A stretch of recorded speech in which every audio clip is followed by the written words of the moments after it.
Good morning प्रिय विद्यार्थियों। एक बार फिर से ऑनलाइन क्लासों में आप सब लोगों का स्वागत है।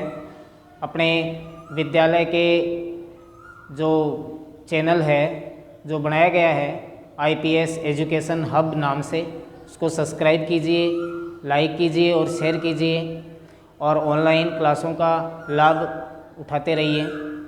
आज मैं आपको इस वीडियो के माध्यम से बताना चाहता हूँ कि अपने जो व्याकरण के टॉपिक थे बेटा, जिनमें काव्य गुण हैं, काव्य दोष हैं, काव्य अलंकार हैं, छंद हैं, ये सारे टॉपिक आपके पूरे हो चुके हैं।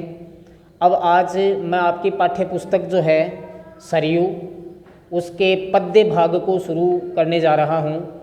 और सबसे पहले मैं आपको इस वीडियो के माध्यम से आपका जो दूसरा पाठ है गोस्वामी तुलसीदास जी, उसके बारे में मैं आपको पढ़ाना चाहता हूँ। और आप पढ़िए, अपने पाठ्य पुस्तक के माध्यम से उसको समझना है।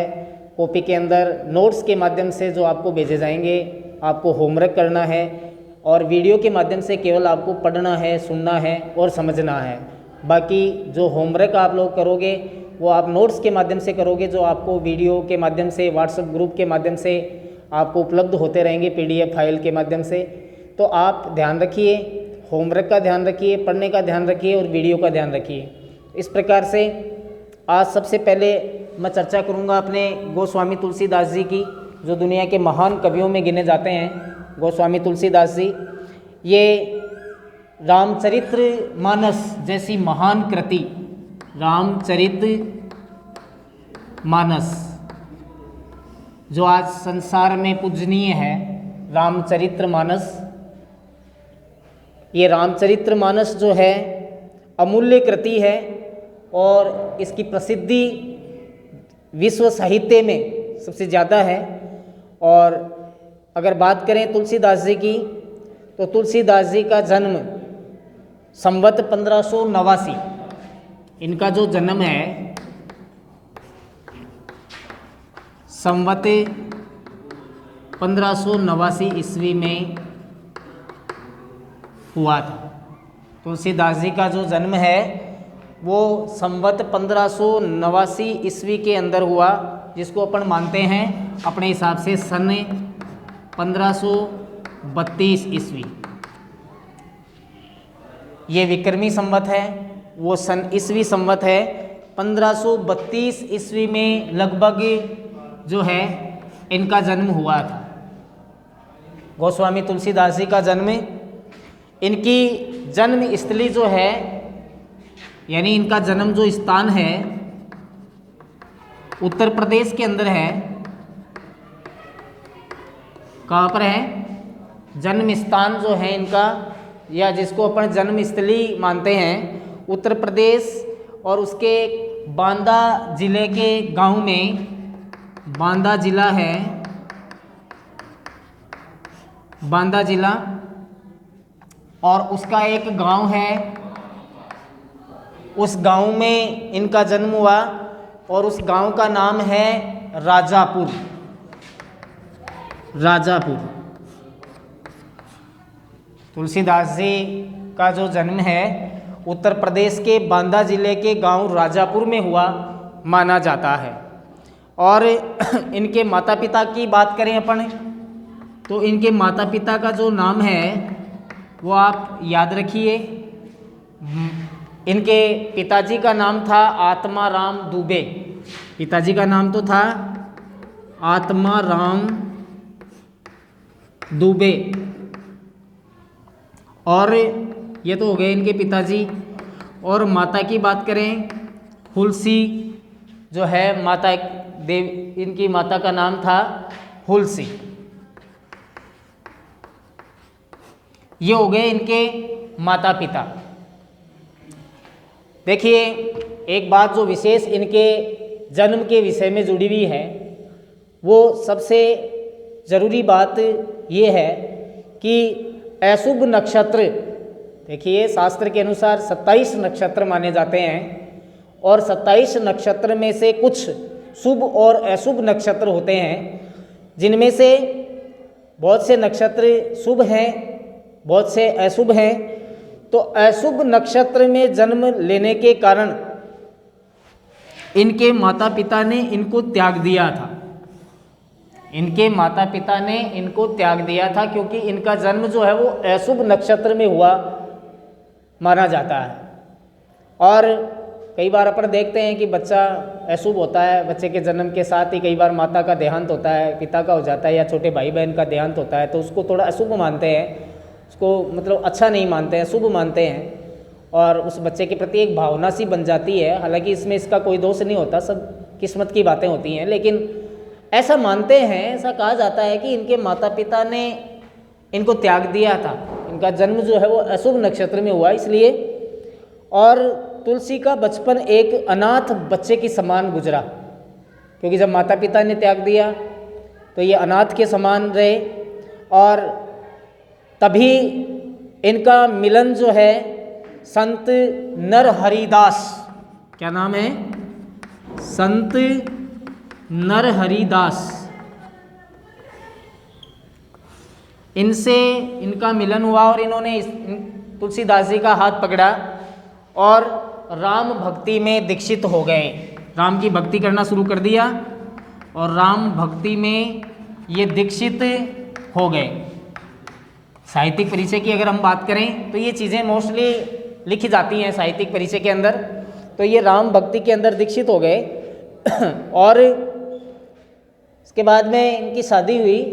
इनकी पत्नी का नाम रत्नावली है और एक उपालंब है, एक उल्लाहना है कि उनकी पत्नी ने उन्हें वैरागी बना दिया। प्रिय विद्यार्थियों, इससे भी एक जुड़ा हुआ किस्सा है जो मैं आप सब लोगों को बता देना चाहता हूँ कि तुलसीदास जी अपनी पत्नी से बहुत प्रेम करते थे और एक पल भी वो अपनी पत्नी के बिना नहीं गुजार सकते थे, नहीं रह सकते थे। एक बार उनकी पत्नी रत्नावली अपने मायके चली जाती है और मायके चले जाने के बाद में तुलसीदास जी का मन कुछ ठीक नहीं रहा और उनका मन नहीं लगा, तो पीछे पीछे वो भी अपने ससुराल चल दिए और रत्नावली से मिलने के लिए। हालांकि कुछ ही समय बीता था जाने के उपरांत, लेकिन तुलसीदास जी पीछे पीछे चले गए। पुराने समय की बात है, रात का अंधेरा और पैदल जो है वो दूरी तय करनी पड़ती थी। भटकते हुए इधर उधर करते हुए वो पहुंच गए वहाँ पर। रात के टाइम में पहुँचे, मतलब रात का लेट टाइम हो चुका था, देरी से हो चुका था। वहाँ पहुँचने के बाद में और उन्होंने जो है देखा तो सारे दरवाजे वगैरह बंद थे, दरवाजे वगैरह बंद थे। ससुराल वाले और उनकी पत्नी रत्नावली जो है ऊपर छत के ऊपर सोए हुए थे और छत पर सो रहे थे। जाकर के देखा गेट बंद था। तो उसके बाद में पीछे मकानों के पीछे से उन्होंने चढ़ने का प्रयास किया। एक रस्सी टाइप कुछ लटका हुआ था पीछे, तो उस रस्सी के सहारे वो चढ़ गए। उन्होंने देखा रत्नावली ने कोई रस्सी डाली होगी ऊपर आने के लिए, और जब देखा जाकर के रत्नावली को जगा लिया। जगा करके जब उन्होंने पूछा कि तू आया कहाँ से है, इतनी रात को देरी से, ये गेट वगैरह दरवाजे वगैरह तो सब बंद हैं। तो इस प्रकार से उन्होंने जब देखा, पीछे मुड़ कर के रत्नावली ने देखा तो वो एक काला सर्प जो है भयंकर वो लटका हुआ था। तो रत्नावली को ये देख करके बहुत आश्चर्य हुआ और ऐसी फटकार लगाई तुलसीदास जी को कि तू जितना प्रेम मेरे से करता है, अगर उतना प्रेम भगवान के चरणों से करे, भगवान की भक्ति करे, तो तेरा कल्याण हो सकता है और इस संसार का कल्याण भी हो सकता है। तो इस प्रकार से उसी उपालंब के द्वारा रत्नावली ने, कहा जाता है कि तुलसीदास जी को वैरागी बना दिया। उस दिन के बाद वो जैसे ही गए, उन्होंने कभी घर परिवार, पत्नी, बच्चे, इन सब की ओर कोई ध्यान नहीं दिया, त्याग दिया पूरी तरह से। और तुलसीदास जी ने उसके बाद में अनेक प्रकार के तीर्थ स्थानों का भ्रमण करते हुए, पहले तो अयोध्या गए, उसके बाद काशी, कई दिनों तक वहाँ पर निवास किया। और संवत 1680 में, कब, संवत 1680 की बात है कि 1680 ईस्वी में शुक्ल पक्ष को, शुक्ल पक्ष, दो पक्ष होते हैं अपने, शुक्ल पक्ष संवत 1680 और उसकी सप्तमी को, ये तिथि है सप्तमी तिथि, शुक्ल पक्ष है, 1680 है, इस दिन तुलसीदास जी का देहांत हो गया। संवत 1680 शुक्ल पक्ष सप्तमी के दिन इनका देहांत हुआ। और इनकी जो रचनाएं हैं बहुत ही लोकप्रिय रचनाएं इन्होंने लिखी हैं, जिनकी चर्चाएं अपन करेंगे आगे। और कुछ इनकी रचनाएं हैं जिनको मैं आपको लिखवा देना चाहता हूं, आप अपने होमवर्क की कॉपी में भी लिखें। हालांकि आपको नोट्स उपलब्ध हो जाएंगे, इसलिए आप उनसे देख करके होमवर्क कर सकते हैं।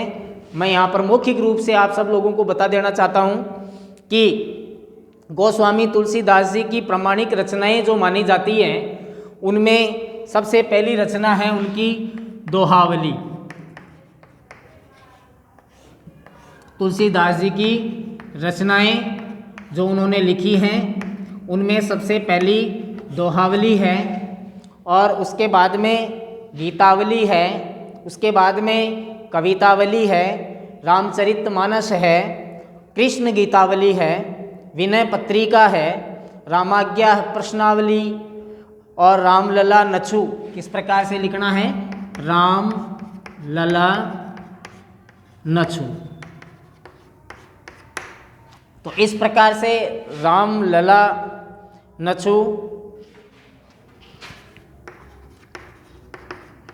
ये रामलला नछु इनकी जो रचना है, पार्वती मंगल और जानकी मंगल, बरवे रामायण और वैराग्य संदीपनी आदि इनकी अनेक रचनाएं प्रमुख रूप से मानी जाती हैं और पढ़ी जाती हैं।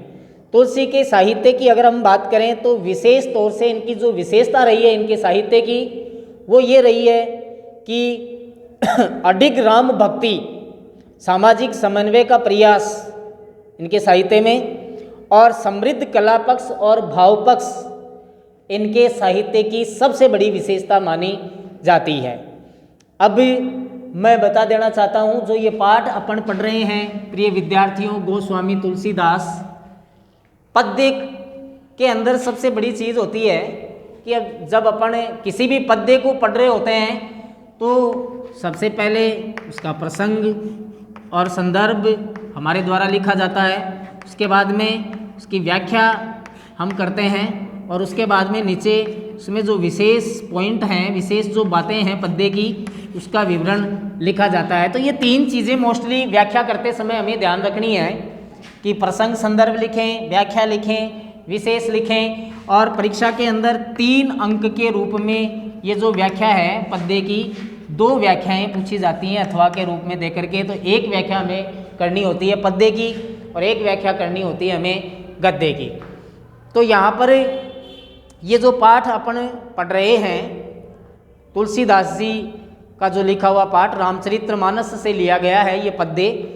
यहाँ पर रामचरितमानस जी जो कि संसार विदित है, पूरे संसार के लोग जानते हैं रामचरितमानस के बारे में, कि रावण की पत्नी मंदोदरी द्वारा समय समय पर सीता का अपहरण करने के बाद रावण द्वारा बहुत तरह से रावण को समझाती है मंदोदरी कि तूने जो ये कार्य किया है अपहरण करना, और वो भी एक औरत का अपहरण करना, और एक लंकापति रावण के द्वारा ये शोभा नहीं देता।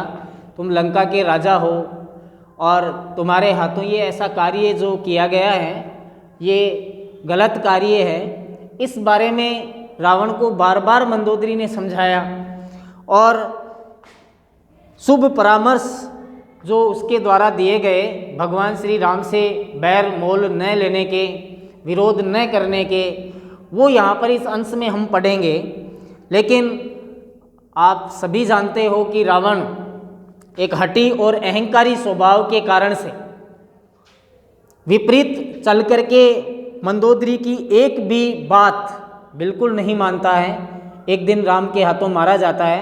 वहाँ तक का सारा वर्णन इस पद्य में हम पढ़ेंगे, जो कि अपन जानते हैं कि जो मंदोदरी है वो एक विनम्र, एक दूरदर्शिनी और एक पति का मंगल चाहने वाली एक पतिव्रता पत्नी है। ये सारे गुण मंदोदरी के अंदर विद्यमान हैं और वो हर बार रावण से बार बार शपथ पर चलने का अनुरोध और एक सत्य पथ के ऊपर, अच्छे रास्ते के ऊपर चलने का जो परामर्श है और चलने का जो अनुरोध है बार बार करती है, आग्रह करती है, विनती करती है, लेकिन रावण एक भी बात को बिल्कुल नहीं मानता है। सीता अपहरण से सशंकित मंदोदरी ने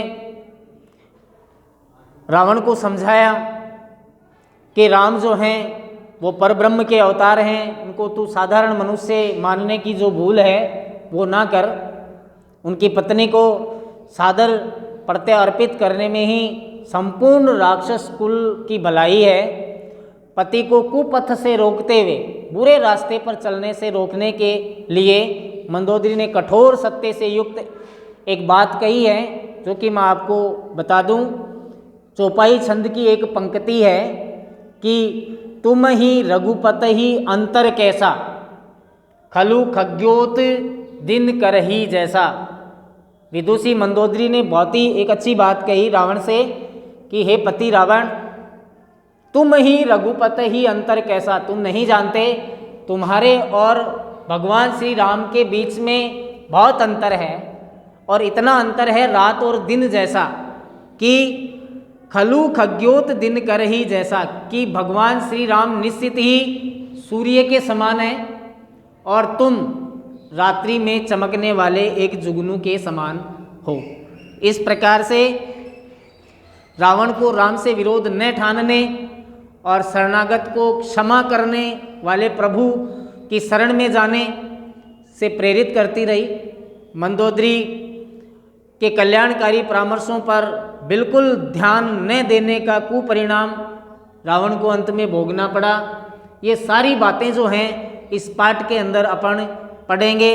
तो प्रिय विद्यार्थियों, आपका पाठ जो है अब शुरू होता है पद्य के द्वारा, जो कि अगले वीडियो के माध्यम से मैं आपको भेजूंगा। इससे पहले इस वीडियो को आप ज़रूर सुने, पाठ की जानकारी प्राप्त करें, साहित्यिक परिचय को पढ़ें और देखें। कल से मैं आपको इसकी व्याख्याएं, प्रसंग, संदर्भ, विशेष, इसके प्रश्न उत्तर और इससे संबंधित जितनी भी जो मोस्टली जो बातें हैं वो हम कल अगले वीडियो में चर्चा करेंगे। तब तक के लिए नमस्कार।